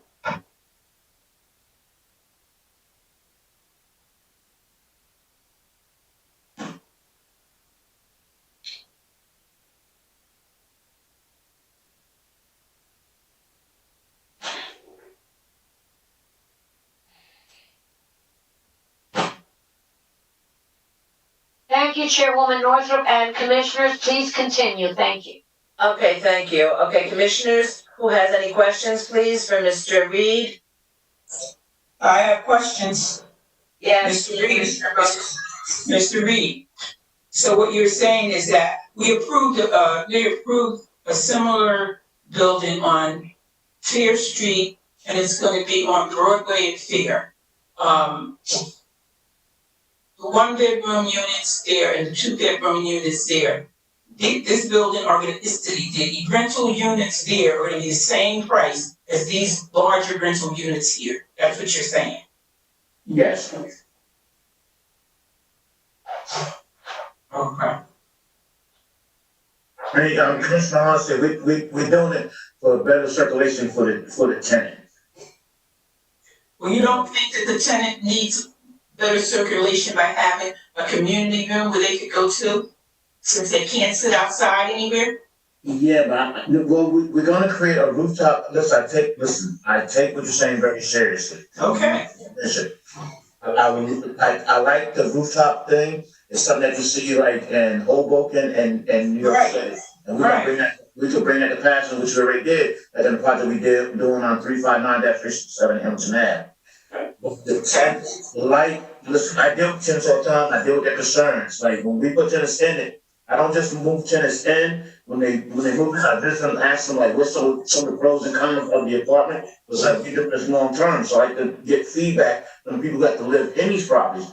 And they're saying like, they rather have a little bigger unit than like all these community rooms, because like, we have to do like on every floor. Sometimes we have like 4 floors of community rooms, which they're not being utilized. So they would take a trade-off of a bigger unit. And then like, they like on 59 Hamilton Ave, they like the fact of what we did on the rooftop. So we want to bring that, I'd like to bring that concept to this right here, building. Well, I think you should. Because if the board would see fit to grant us this approval, we will, if you guys could put in There'll be a stipulation. a rooftop roof amenity area to do that. Fine. Thank you. Thank you. Yes, I'm done. You're done? Okay. I'm done. Any other questions, Commissioners? Okay, seeing none, Mr. Mariconda? Yes, I'd like to call Mr. Williams at this time, please. Mr. Williams? Raise your right hand. Do you swear affirm testimony about to give us the truth, the whole truth, and nothing but the truth? He's muted, you're muted, George, there you go. You're muted. Yeah? Mr. Williams, please unmute yourself. And Okay. can you put your exhibit on? Earlier, and apparently that stopped me from unmuting myself. Let me try again. Oh, thank you. I'll wait. Mr. Williams. Can you enter your appearance, Mr. Williams, please? Certainly. Can you hear it? George Weedle Williams, appearing on behalf of the Nishwain Group for JCM Investors, 121 Fair, address 105 Grove Street, suite number 1 in Montclair, New Jersey. As an expert witness. Thank you. Thank you, Madam Chair. Okay, thank you again, Mr. Williams. George, you've had an opportunity to hear Mr. Deutsch's report, Mr. Reed's testimony, Mr. Evans' testimony, and the dialogue with the Commissioner. Yes, that's correct. Okay. Based on that, would you give us the benefit of your planning analysis? Certainly, I'll try to be a bit briefer on this one. I know I went on a bit long with the prior application. Mr. Deutsch captured the essence of this application in his report. Matt Evans captured the dynamics of the site plan. It's before you this evening, so I'll try to go right to the intent and purpose of the zone and acknowledge that the recitation of release provided by Mr. Deutsch and Mr. Evans, I agree with. Already mentioned, but just worth repeating once, is that the intent of the RA2 district in this redevelopment plan area is to permit a more intense residential use of land with various types of buildings, dwellings rather, Density is maintained in a medium range, while building height is kept low enough to generally be compatible with 1 and 2 family residential development. That's on page 35. The reliefs, as mentioned already, I would just add that if the board sees fit to approve this application, one of the conditions might include the recalculation of amenity and or open space based on a discussion that we just had regarding the inclusion of a rooftop terrace and perhaps the inclusion of either several amenity spaces interiorly or one amenity space on the second floor. Going back to the redevelopment plan very quickly, the general goals and purposes of the redevelopment plan for the fourth ward include the following: revitalize the redevelopment area, reduce blighting impacts of abandoned vacant properties, and provide quality new housing options for area residents. Again, just as in the prior application, that is the intent and objective of JCM investors for this site and other sites similar to the one that was approved in the immediate vicinity at 144. I hesitate to take down Mr. Evans' rendering because I think it really tells the story. But just to give context to my application, I am submitting a exhibit that is a photo survey of the site and surrounding area, and I guess we should mark that. That'll be fine. That'll be A1. A1? Right. A1 is a simple exhibit including photos of the site and surrounding area, in addition to a few excerpts from the local land development documents. The first is an aerial photograph of the area. The bold yellow lines indicate our property for this application, again, 121 Fair Street.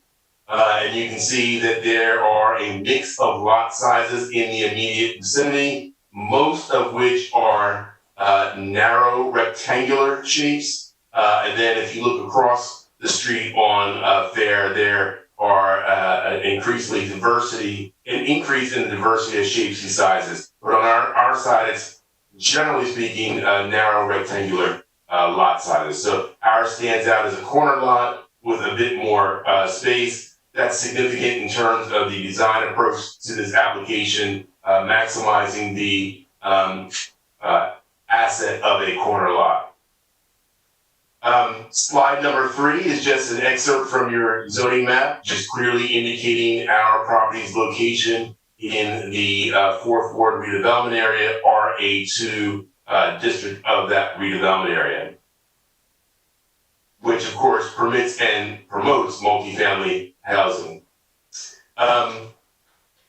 Slide number 4 captures the existing site. You can see it was a sunny day when I was out there. Currently used only for parking, and as Councilor mentioned in his introductory comments, almost completely impervious coverage. Slide number 5 just captures some of the surrounding development. Again, you see some new development in this area, which is promising. That is, in point of fact, the intent and purpose of the redevelopment plan is to revitalize the area by creating incentives for development, and you can see that's beginning to happen. Slide number 6, photo number 3, just some of the construction in the area of 116-118 Fair Street. What's interesting about this site is not only the fact that it's under construction, it's close to, I believe, the railroad tracks, and in the background you can see some of the larger and older industrial development in this immediate vicinity. Finally, Matt Evans mentioned in his testimony the prototype for what's before you this evening at 144 Fair Street, very similar in build out and design concept. I would argue that the application before you has an even more appealing aesthetic, certainly through the fenestration approach, design approach that Matt Evans presented in his testimony. But you'll notice the setbacks, etc., are very similar to what's being proposed in the application before you this evening. And finally, just another perspective, looking down Fair Street towards the elevated railroad tracks. That concludes the exhibit. With that, I can go right into the the release. Again, and I hate to sound like a broken record, but in the redevelopment area and some of the other zone districts, the issues are the same and the proofs will be the same. So with that being said, again, for this application that I submitted to the board, that the C2 context as opposed to the C1 hardship context would be most appropriate for your consideration of the release we're seeking this evening, because it allows the board to consider a benefits versus detriments analysis, in as much as if you agree with us that the benefits of the proposed deviations far outweigh any potential detriments of those deviations, you can grant the relief under the C2 context. Again, the relief sought are for minimum rear yard setback, minimum side yard setback, maximum height in terms of stories, not feet, maximum building lot coverage, surface lot coverage, again, almost an existing condition, minimum parking spaces. That calculation may change slightly depending on what Matt does with the amenity space, but as it stands this evening, it's 17 spaces required, 17 being proposed, 26 being required, and then the open space, 7,200 square feet required, and now we are upping our provision of open space, amenity space, to what will be confirmed by Matt Evans, but I believe will be in the area of 2,000 square feet, as opposed to the 0 that's on your application now. So again, with the C2 context, I would aggregate all of those bulk and area deviations. The same proofs apply to each. And as I mentioned in a prior application, there is a court case, the Poland v. South Plainfield court case, that allows the board to consider the overall impact of the development and the benefits that accrue from the overall development as opposed to just from the individual deviations. I think that's significant in this application because overall, in my professional opinion, the proposal before you, the benefits will far outweigh any detriments, particularly when you look at the prototype that was approved at 144 Fair Street. So similar to a prior application, the proofs have to be rooted in the purposes of zoning as established in the municipal land use law. Subsection J is one of those purposes that I submit would be advanced if you were to approve our application to deviate from each of those bulk and area standards. And subsection J suggests to prevent urban sprawl and degradation of the environment through improper use of land.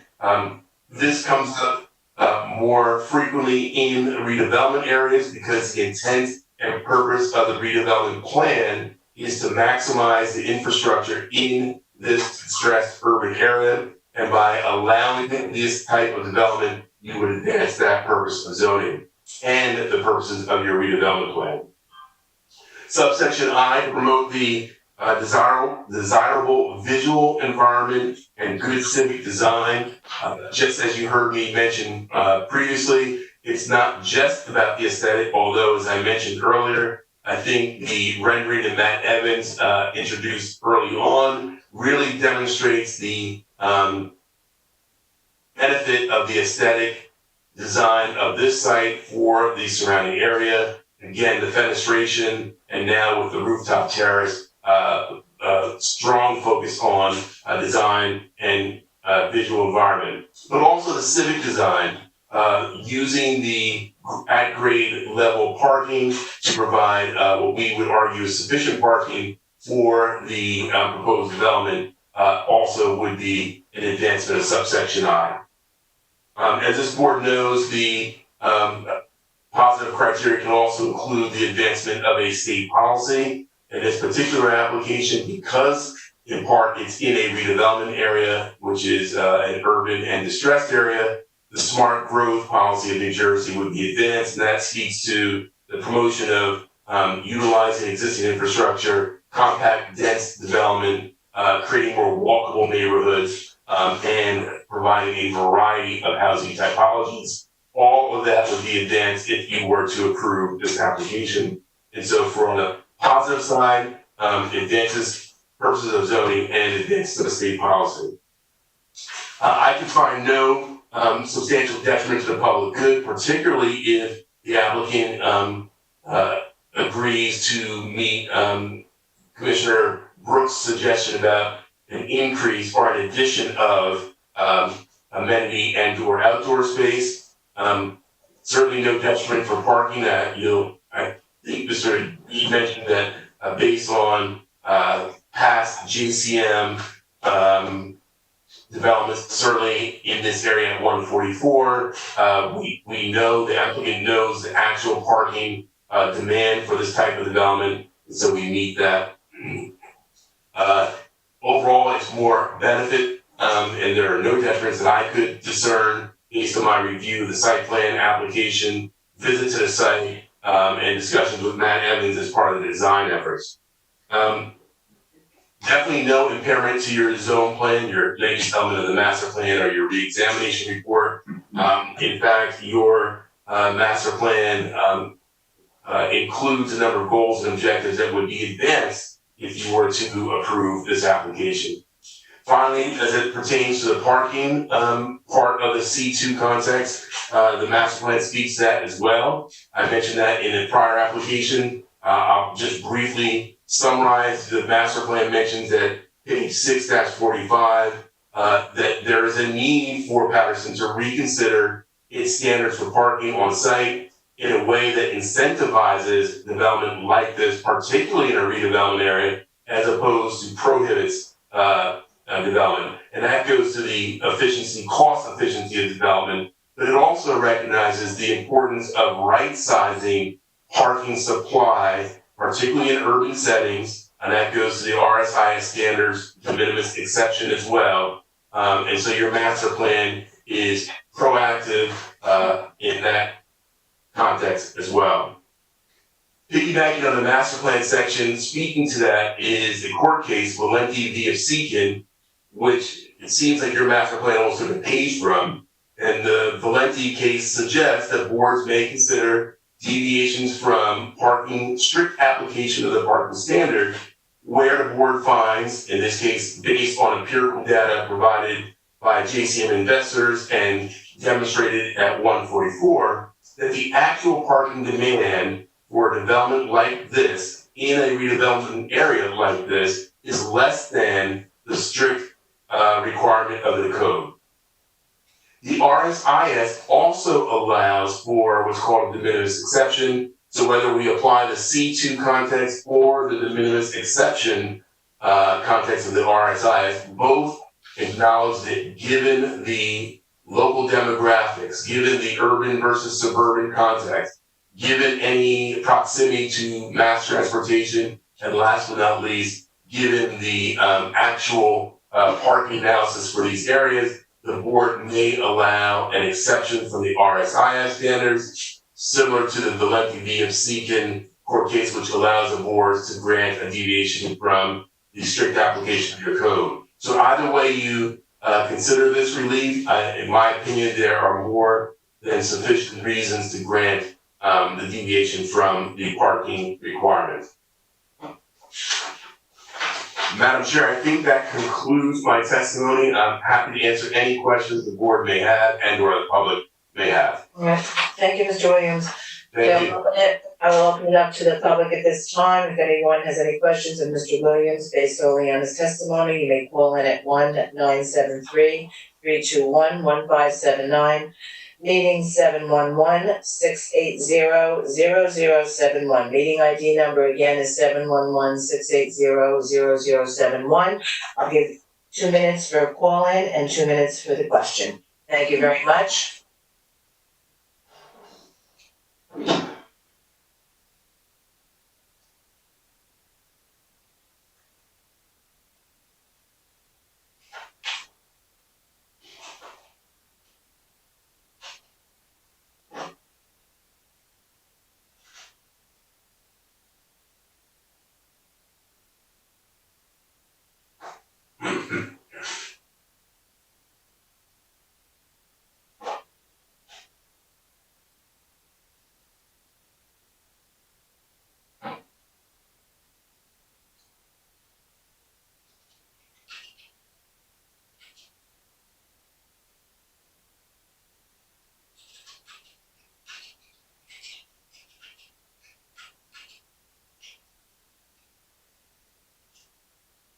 One more minute, Chairwoman.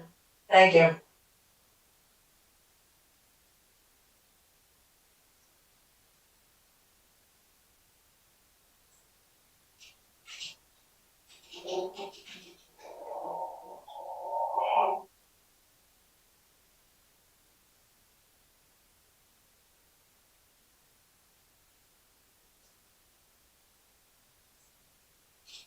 Madam Chair, we have no calls at this time.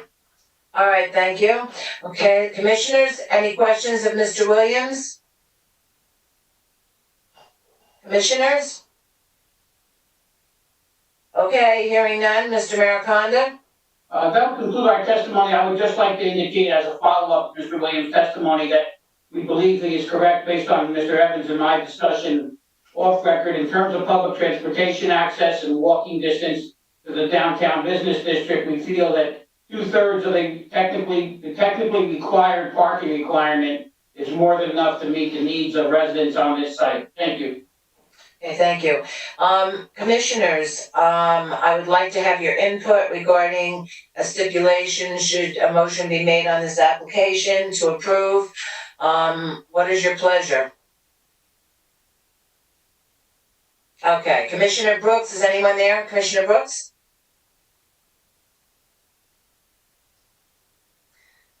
Okay, Commissioner Nieves?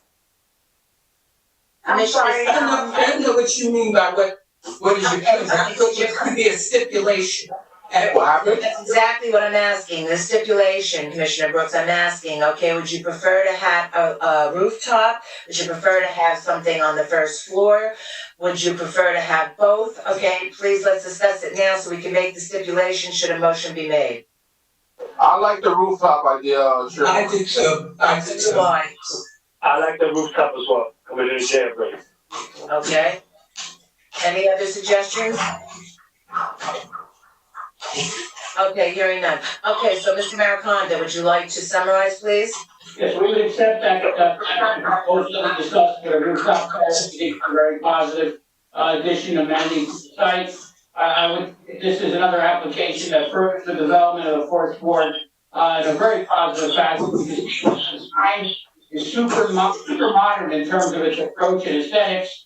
It provides high-quality housing, light air, and substantial parking on site. And we believe this is going to be another positive step in an area in which you can see the ATM investors group has already made substantial progress in, and this should be an outstanding further step along the same path. Thank you. Thank you very much. Hey, would a commissioner like to make a motion on this particular project? Any commissioner like to make a motion? Okay, hearing none. Nobody else will, I'll make a motion. Okay, go ahead, Commissioner Brooks.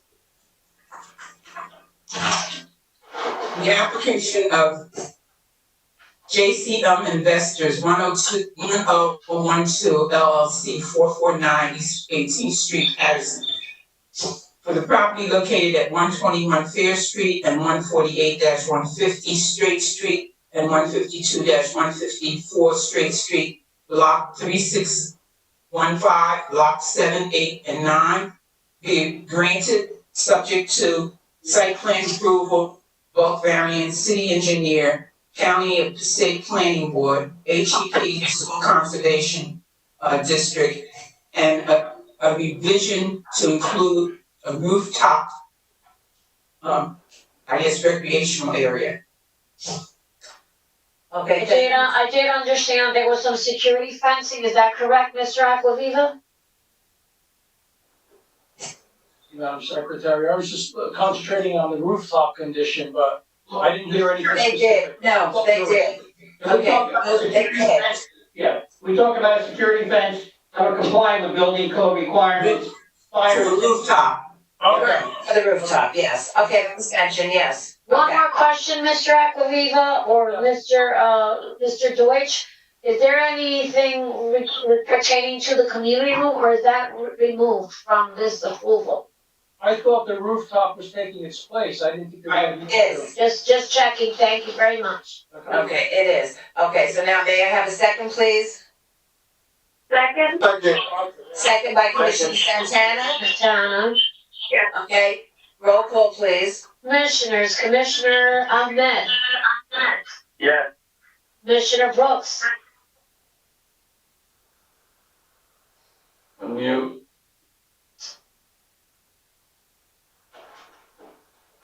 hey, I'll go Sorry, back. I'm sorry. Yes. Commissioner Nieves, I'm looking forward for one of the new residents to invite me on the new rooftop terrace. My vote is yes. thank you. Please don't invite him. Commissioner Santana, What's up to Mr. Reed? Commissioner Abreu, Yes. Councilman Kalik, Yes. thank you. And Chairwoman, Vice Chairman Fisher, Yes. and Chairwoman Northrup. Yes, congratulations. It's an 8 affirmative votes. This application has been granted. Thank you very much. Do we have any resolutions this evening, Mr. Deutsch? We have no resolutions or minutes at this time. Thank you very much. Everyone have a nice evening. No, excuse me, wait, our next meeting would be when? Wednesday? Which? Thursday night? Wednesday, 2 days from your computer. The meeting's in 2 days. Yes, 2 days, okay, June 17th. All right, thank you very much. May I have a motion to close? So moved. Everybody want to speak up? So moved. Good night, Good everybody. night. Okay, so moved. So I have a roll in favor, yes. Bye. Aye. All right, see everybody. Good night, everyone. Good night, everyone. Good night. God bless you. Amen.